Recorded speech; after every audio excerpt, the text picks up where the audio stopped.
आप सभी भक्तों को सुंदर ज्योतिष चैनल की तरफ से सभी को राधे राधे। तो आइए आज हम सभी भक्तों के समक्ष इस नई वीडियो के माध्यम से जो कन्नेर का वृक्ष होता है उसके जो पुष्प होते हैं उनके द्वारा किस प्रकार के महाउपाय किए जाएं, इसी के बारे में जानकारी लेकर आए कि किस प्रकार इनके उपाय करने से हमारी मनोकामना पूर्ण होती हैं, हमारे झोली भर जाती है तथा हम माला माल हो जाते हैं। तो सभी से निवेदन है, जो कोई भक्तजन हमारे इस चैनल में इस वीडियो में प्रथम बार हमसे जुड़ा है तो वह सर्वप्रथम इस चैनल को सब्सक्राइब कर लें, ताकि हमारे द्वारा जो भी वीडियो डाली जाए सर्वप्रथम आप तक पहुंच सके। आप उनके द्वारा जो भी महाउपाय हैं उनको करने से लाभ उठा सकें, या आपके कैरियर में, जीवन में जिस प्रकार की जो भी समस्या आ रही हैं उन सभी को घर बैठे ही दूर कर सकें। इसके साथ साथ लाइक करना ना भूलें तथा कमेंट बॉक्स में जाकर ज़्यादा से ज़्यादा कमेंट अवश्य करें। तो जैसे हमने पहले भी बताया है कि हम जो भी वीडियो डालते हैं उसको संपूर्ण देखें, पूरी देखें, क्योंकि पूरी देखने के बाद ही हमारे जो उपाय हैं आपको अच्छी तरह से समझ में आएंगे और आप उनके द्वारा आपकी जो भी रुकावटें हैं उनको निश्चित ही दूर कर सकते हैं।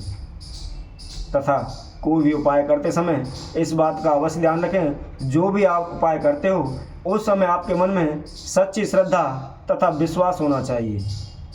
कोई भी कार्य करते हो अगर आपके मन में विश्वास नहीं है तो वह कार्य पूर्ण नहीं होता। इसलिए आप विश्वास के साथ इस उपायों को करोगे तो निश्चित ही आपको सफलता मिलेगी, आपकी जो भी रुकावटें निश्चित ही वो दूर होंगी। तो आइए अब हम इस कन्नेर के वृक्ष के बारे में बताते हैं। कन्नेर का जो पुष्प होता है, यदि कोई भक्तजन सोमवार के दिन या श्रावण मास में इन कन्नेर के पुष्पों को शिवलिंग पर अर्पित करता है तो निश्चित ही उनकी मनोकामना पूरी होती हैं और भगवान भोलेनाथ का आशीर्वाद उनके ऊपर बना रहता है। शास्त्रों के अनुसार इस कन्नेर वृक्ष में माता लक्ष्मी का वास बताया गया है तथा पीले पुष्प भगवान विष्णु को भी अत्यंत ही प्रिय हैं। यदि किसी भक्तजन की कुंडली में मंगल दोष है या किसी कारणवश मंगल उन्हें परेशान करता है, मंगल की वजह से उनके कार्यों में रुकावटें आ रही हैं या मंगल नीच का है, तो इसके महाउपाय करने से वह निश्चित ही दूर हो जाता है, मंगल शांत हो जाता है। तो इसी तरह हम अनेकों जानकारी देते हुए इस कन्नेर वृक्ष के जो महाउपाय हैं उनके बारे में बताते हैं।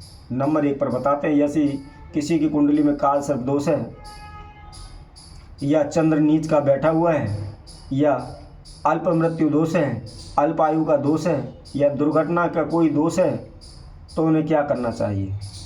तो इसके लिए हम बताते हैं, यदि कोई भक्तजन के इस प्रकार की कोई भी समस्या है तो उन्हें सोमवार के दिन शिव जी का दूध, दही, शहद, गंगा जल आदि से स्नान करा के धूप दीप दिखाकर कन्नेर के पुष्प अर्पित करें और भोलेनाथ की प्रार्थना करें, तो निश्चित ही इस प्रकार का कोई भी दोष है वह दूर हो जाता है और भगवान भोलेनाथ की कृपा उसके ऊपर सदैव बनी रहती है। इसी तरह आगे बताते हुए नंबर 2 पर हम बताते हैं, यदि किसी भक्तजन के घर में किसी प्रकार की कोई बाधा आ रही है, धन धान में रुकावट आ रही है, घर में उच्चाटन है, परेशानी रहती है, तो उन्हें क्या करना चाहिए। तो इसके लिए हम बताते हैं, यदि किसी भी घर में, किसी भी मनुष्य के या भक्तजन के किसी के भी घर में इस प्रकार की कोई भी समस्या है तो उन्हें एक कन्नेर का पेड़ लेकर अपने घर में पश्चिम या नैऋत्य कोण में लगाएं।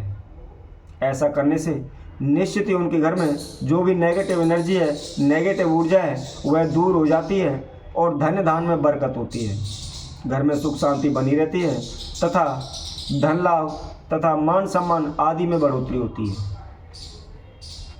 इसी तरह आगे बताते हुए नंबर 3 पर हम बताते हैं, यदि किसी की भी कुंडली में मंगल का दोष है या मंगल नीच का है या मंगल की वजह से उनके कार्यों में रुकावटें आ रही हैं तो उन्हें क्या करना चाहिए। तो इसके लिए हम बताते हैं, यदि किसी के भी कुंडली के अंदर मंगल दोष है तो उन्हें मंगलवार के दिन कन्नेर का वृक्ष लाकर अपने घर के पश्चिम या नैऋत्य कोण में लगाएं तथा रोजाना सुबह उठकर नहा धोकर उसकी जड़ में जल अर्पित करें। ऐसा करने से निश्चित ही कुछ ही दिनों में देखते ही देखते मंगल ठीक हो जाएगा और उनके मान सम्मान, कार्य आदि में बरकत होगी। इसी तरह आगे बताते हुए